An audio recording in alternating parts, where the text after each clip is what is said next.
Hello everyone, welcome back to Shang-Chi Bricks. I'm Alex, and yesterday I got to see the brand new Super Mario Galaxy movie.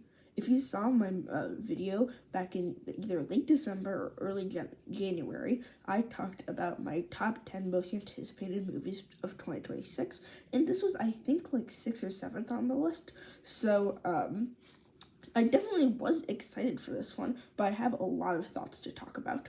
Now, before we actually fully jump into the video, there will be a portion of this video that is no spoilers, and then there will be a portion of it that is spoilers. I'll let you know when the spoilers start.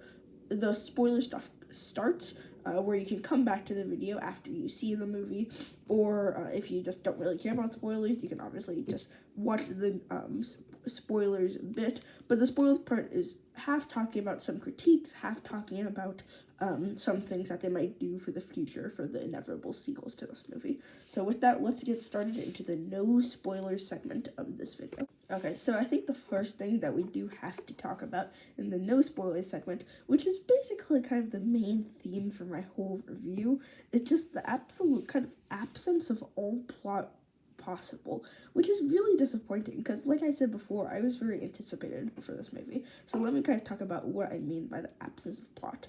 Now, in the first Super Mario movie, which came out in 2023, some people critiqued it because it had a fairly simple plot that was fairly predictable, but this one, I gotta say, it isn't a whole lot better than that.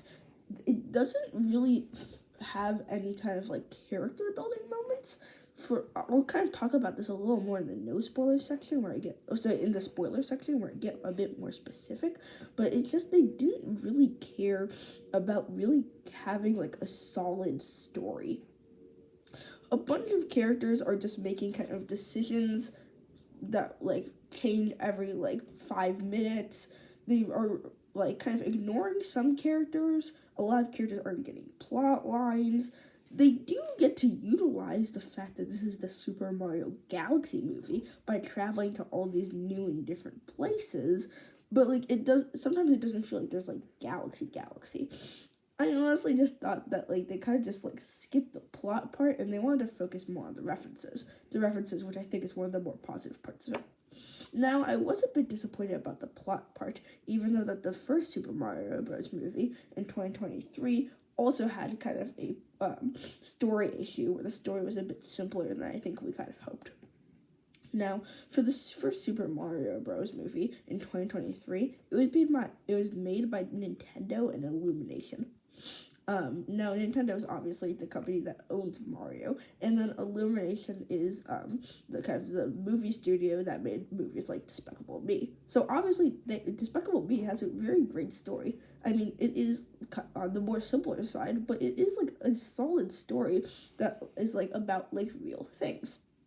Now, for the very first movie, the only thing Illumination really did was make like the animation of the movie. Nintendo actually handled the plot of the first one.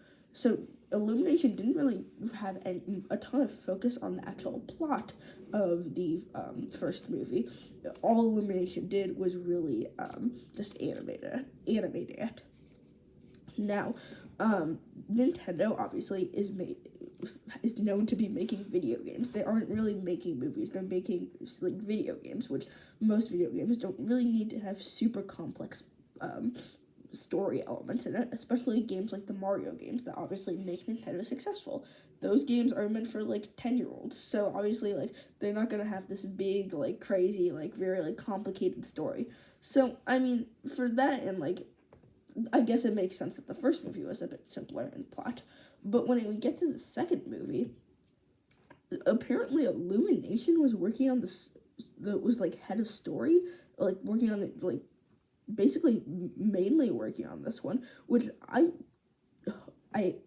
pretty sure is true, but I find it interesting because Illumination is very much, they can make great stories, and this one just, like, it's like they didn't really care about any character development whatsoever.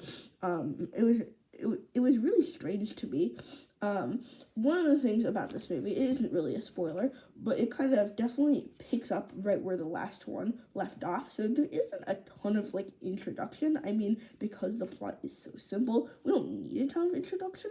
But I think the introduction did help the first movie a bit, because we kind of, even like the first movie had some simple plot lines with like Mario wanting to be brave and be like the smallest one in like New York City, but then when he gets to like Mushroom Kingdom, he has to like become like powerful to save his brother. Like, it's not the most, like, I mean, it's not the most complicated storyline, but in some ways it's like a little better than like whatever happened here, which honestly wasn't a whole lot.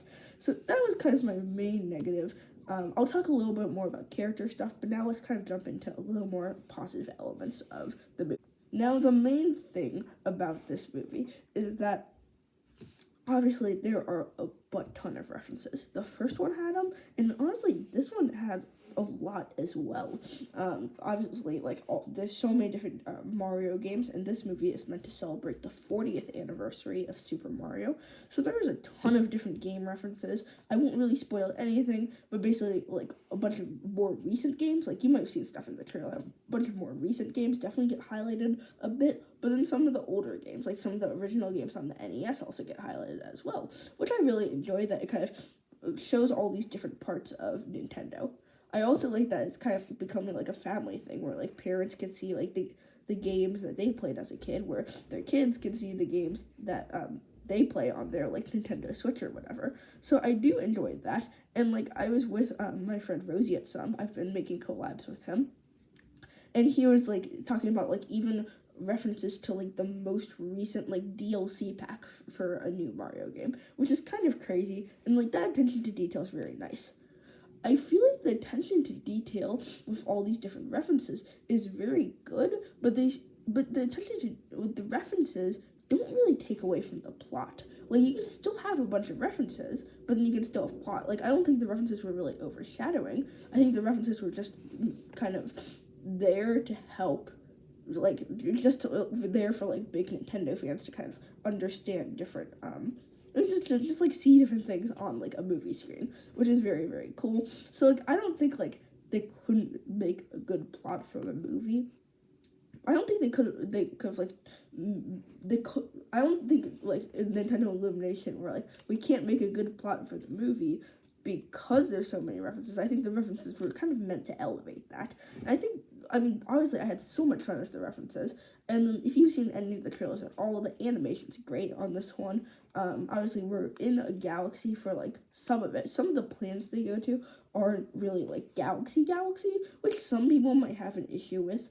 I mean, I'm personally like fine with it or whatever, because like I don't know if they could have made the whole movie just exploring space, and I am glad that they tried to find a way to explore different kind of universes. But yeah, I did really enjoy the kind of like all the animated references and stuff, and you'll see there's so many references to different games, which I absolutely love.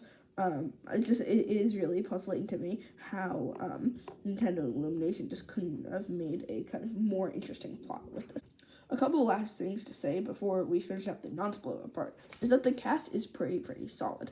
I'll talk a little bit more about some different things with the cast, or more of the characters in the I'll talk a little bit more of that in the spoiler section, but I will say cast is great as always. Chris Pratt as Mario. I thought he sounded a lot less like Chris Pratt in this movie, which I liked. I felt like the first one sounded a lot more like like you're listening to like Star-Lord or Emmett from the Lego Movie. So like things like that, I enjoyed that. Charlie Day is Luigi, one of my favorites.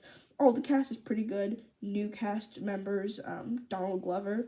I mean, you couldn't really tell it was his voice, but Yoshi was a ton of fun in this movie. Brie Larson as Rosalina. I mean, I know she is a huge Nintendo super fan, so I think it's cool that they kind of got a celebrity who's a big Nintendo fan to be part of this movie. I like that. Yeah, Jack Black as Bowser, always great. Yeah, so all sorts of great cast stuff. A lot of fun all around. Yeah, I think my main things for kind of rounding out the non-spoiler parts. So if you haven't seen the movie yet, you can end after I say a couple last words. if you enjoyed the first movie, you're probably gonna like this movie to some extent. I don't see anyone like enjoying the first movie but like hating this movie, because this movie has the references. It has like, like the fun cast, the fun characters, and like, we get to see like it feels a lot like the first movie. It isn't as good because of kind of the plot and story line, just because for whatever reason they just couldn't nail that down. But yeah, if you enjoyed the first one, I mean, it's gonna be. I think a lot of families would really love this one. I think a lot of younger kids I know, like my younger cousins, would probably love this movie. Visually it's great. There's so much great space stuff. There's so many great colors. All sorts of stuff like that. Overall, I mean, obviously it's a fun enough time. It's just I do wish there was a little more story in there. But if you enjoyed the first one, I bet you're gonna enjoy this one too. So one last thing before we switch to spoilers, there are two post-credit scenes. If you are yet to see this movie, there's a mid-credit scene and a post-credit scene.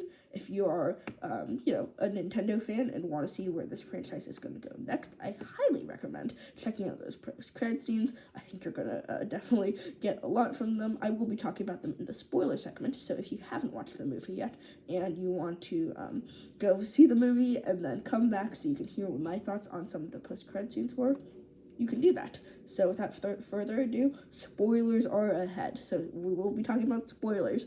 If you do not care about spoilers, then you can watch this next bit. But if you haven't seen the movie yet and you want to worry about spoilers, thank you, and I will see you on the next. Alright, so one last reminder that there are spoilers ahead. If you don't want to see what happens, this is your very last warning for real this time. Alright, so before we get into what the post-credit scenes actually were, I do want to talk about like the actual kind of how I was complaining before that the characters, it felt like the characters weren't really doing anything. The characters still aren't really doing anything. I'm just going to kind of provide examples for that in the plot. There is like limited, very, very, very limited character development. This is called the Super Mario Galaxy movie, and the trailer showed a lot of shots of like Rosalina and stuff. Rosalina gets kidnapped, so we don't really see Rosalina for like the rest.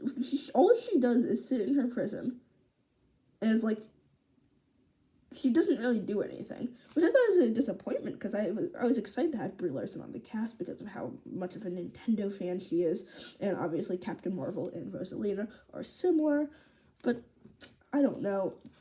I know they kind of. It seems like for these Mario movies, they have to have someone they need to save. Like, Luigi had to be saved in the first one. But even Luigi, like, he got to do some stuff. He got to go to do, like, a Luigi's Mansion reference. We saw him at the beginning. We basically, like, everything you've seen in the trailers of Rosalina, that's what happens. And then she gets captured. So we don't really get to see a whole lot, which I found interesting. Mostly disappointing. Interesting, but disappointing. Yeah. I did wish that we could get a little more of Rosalina, and I hope in this, in the third movie, whatever it's gonna be, the whole gang is together and everyone can kind of interact with each other, and it's not like they really have to save anyone, because that would be, I don't know, I just think that would be kind of annoying. Even our main characters, which we are familiar with from the first movie, they don't really do anything either. Like, Mario kind of had, I mentioned before, he kind of had his character arc from the first movie.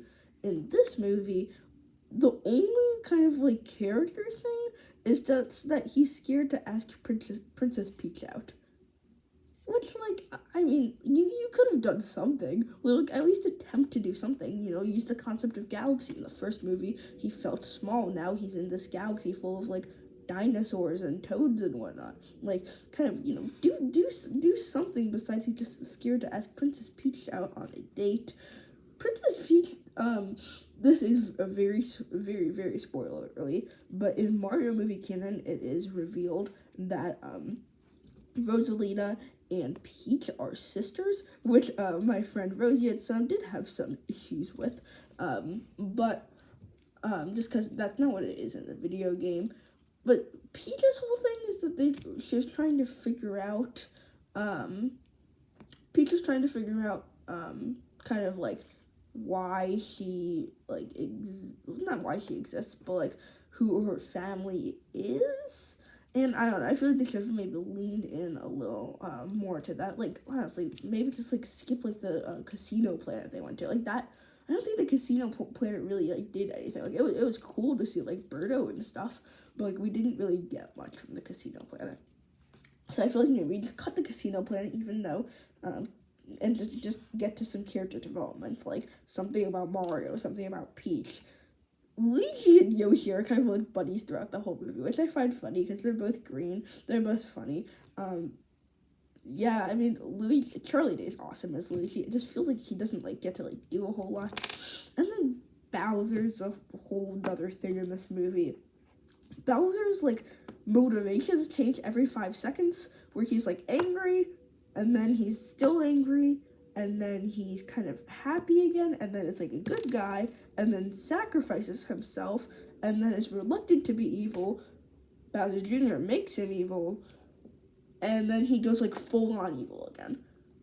I'm fine. I'm down to having Bowser have a character arc, especially with someone like Jack Black, of maybe him not being the most evil. But, like, I still definitely want to see, like, just true evil, like, crazy Bowser. Maybe at the end he gets redeemed a little bit, just because, like, I don't know if that's what these kind of characters are. But instead it kind of goes in the opposite direction. Like, it starts with the redeeming, and then it gets into the really kind of, like, bad stuff. And nope, Bowser's still, like, a bad guy. Like, you still can't trust Bowser. Like, Bowser still kind of sucks. Which, I don't know, I just felt kind of weird. I'm sure if I really needed that. Yeah, I mean, Toad, I kind of felt Keegan-Michael Keyed out when the first movie came out. I mean, Toad didn't really do anything. Toad was just kind of walking around with Peach the whole time. Toad didn't do anything. Rosalina didn't do anything. Luigi didn't do anything. Yoshi was just kind of cute and following everyone. Bowser didn't do anything. And then, like, we got to, like, the cameo. This was revealed before the movie, which I wish they kept a secret. But the fact that Star Fox, who's voiced by Glenn Powell, is going to be in this movie, that was super exciting. And obviously, I think he was, like, very cool. And it was very exciting to see him, even though we already knew he was going to be in the movie. I do wish it would have been a surprise. That would have been really fun. But, I don't know. He didn't even really do anything. He was like a fun character, but they just didn't really invest a lot of time into the characters, which I just thought, you know, the characters were some of my favorite parts of the first movie because the voice cast was really great. It's just a shame that they didn't lean into. They just didn't lean into it. Which I was disappointed about. So, yeah, enough about the story, enough about the characters. Let's talk about my theories for the, you know, what Nintendo may do next with these. Alright, so there is a mid-card scene and a post-card scene of the Mario Galaxy movie. So let's kind of talk about both. The first one kind of just talks about that Star Fox is just trying to find his universe again and is going to be kind of exploring the world. When they make the classification that Star Fox is from a different universe, obviously that opens the gateway to basically like any and all Nintendo characters to ever exist, which is exciting. That's definitely interesting. And I think that's definitely interesting, especially if they're going to go down the Super Smash Bros. Path. There were definitely some non-Nintendo characters in this movie. The Pigmen do show up and make a brief cameo. Rob also makes a cameo. And then we also get, this one was a complete surprise because we knew Pigmen and Rob were going to be in this movie, but we do get to see Mr. Game & Watch very briefly, which obviously it just felt like all the Super Smash Bros. Things coming together. Obviously Rosalina's in Smash Bros. Yoshi's in Super Smash Bros. Toad actually isn't in Super Smash Bros. He's like kind of a move used by Peach, but like everyone kind of like, you know, we have like a bunch of Super Smash Bros. Characters in here now, especially with the post-credit scene. The post-credit scene is the reveal of a new character we're gonna get next, and that new character is Princess Daisy. I don't know if anyone else picked up on this reference, but when we got flashbacks to when Rosalina and Peach were sisters, they created a flower together, and that flower just so happened to be a daisy. So I don't know if I was the only one who picked up on the subtle foreshadowing that Daisy would be coming by the end of this movie, which I do enjoy. I think Daisy's definitely going to be a fun character. I also find it kind of funny. Luigi made a joke on how Luigi was trying to get Mario to ask out Peach, and then Luigi was saying after Mario asks out Peach, Mario can ask Peach if Peach has a friend for Luigi, which is kind of funny because obviously the internet loves shipping Mario and Peach together, even though Nintendo just says they're the closest of friends.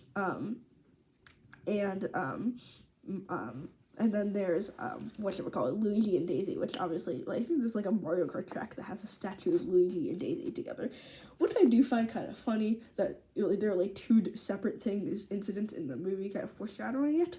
I don't know if I need Daisy to be a sister of Peach or Rosalina. Maybe Daisy's just like a friend or something. I don't know. I mean, they can figure it out if they add a little more plot to the next movie. Villain standpoint, we saw Bowser and Bowser Jr. at the end in a prison. I wouldn't be surprised if we go for a Koopaling storyline. Obviously Koopalings don't have a live kind of story or character, but I would like the idea of maybe like combining the Koopalings into like an Odyssey movie where all the groups together, they're going to these different like places that like are seen in like Odyssey or other games with, I don't know if we're gonna go full Cappy, but maybe like the Odyssey vibes of we're in the airship, we're trying to go to these different places, and then the Koopalings are in these places. I think that could be a lot of fun. Yeah, I mean Cappy. I mean, if they're gonna add something like new and special to this movie, like they tried to do with like the fact that this is the Super Mario Galaxy movie, I mean, like give Mario and maybe Luigi their own like Cappies and stuff. Like that could be fun to see them turn into these different objects and different see them turn into these different kind of characters from Nintendo. Obviously Odyssey is one of the more recent games, and I think like by the time like a movie comes out in like 2020, like let's say the earliest a Super Mario Bros. Odyssey movie could come out in 2020 like 8 or 2029, Odyssey would already be like 11 or 12 years old. So that is definitely, I think, could be fun. I honestly, that's probably what I would love to see. But yeah, let me know your thoughts on this Mario Galaxy movie. If you've made it this far and are in the spoiler segment, you have probably seen this movie. If not, I mean, you could wait for it on streaming. But I will say, yeah, if you're going into this movie and expecting any like story building or character building, I'm going to cancel everything that you can cancel. Your Christmas, your vacation, your doctor's appointment. yeah, so thanks for watching this video, and I will see you on the next one.